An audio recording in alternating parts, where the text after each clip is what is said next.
মেয়ের পরীক্ষা শেষ হতে না হতেই চিন্তা ভাবনা করলাম ওকে নিয়ে একটু ঘুরে আসবো।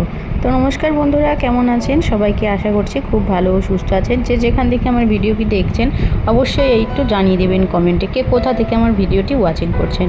তো আজকের ব্লগটি এখান থেকে শুরু করছি। তো সকালবেলা আমরা কিন্তু ছানা পোনা নিয়ে একদম রেডি হয়ে চলে এসেছি। কোথায় যাচ্ছি? আজকে আমাদের গন্তব্যস্থান হাজারদুয়ারি।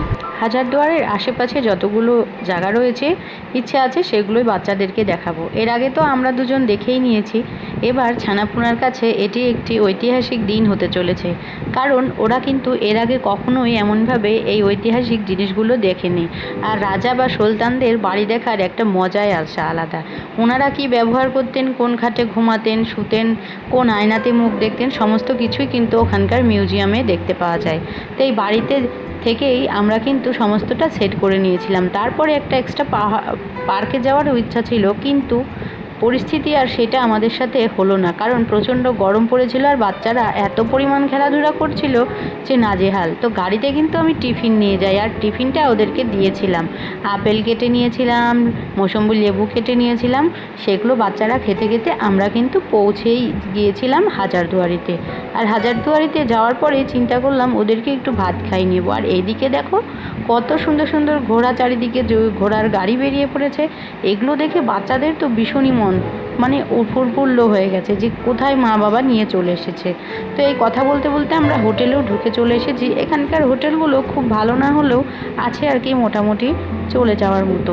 কোনো রকম বাচ্চাদের দুটো ভাত খাইয়ে নিয়েই তাড়াহুড়ো করে আবার আইসক্রিম খাওয়ার জন্য রেডি হয়ে গেল। তো যাই হোক, সবাই মিলে আইসক্রিম খেয়ে নিলাম।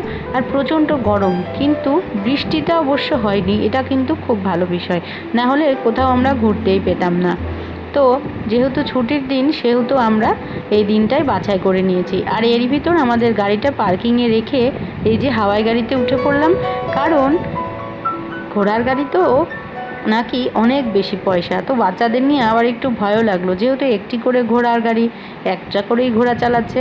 এই বলতে বলতে আমরা কাঠগোলায় চলে এসেছি একটা টোটো ভাড়া করে। আর এই আশেপাশে যেগুলো আছে সেগুলো আমাদেরকে ঘুরিয়ে ঘুরিয়ে দেখাবে। তো যাই হোক, আমরা কিন্তু কাঠগোলার ভিতর ইতিমধ্যে ঢুকে পড়েছি। আর কত সুন্দর একটি গেট, বাচ্চারা দেখে খুব হতভম্ব হয়ে গেল যে এরকমও হয় রাজার বাড়ি।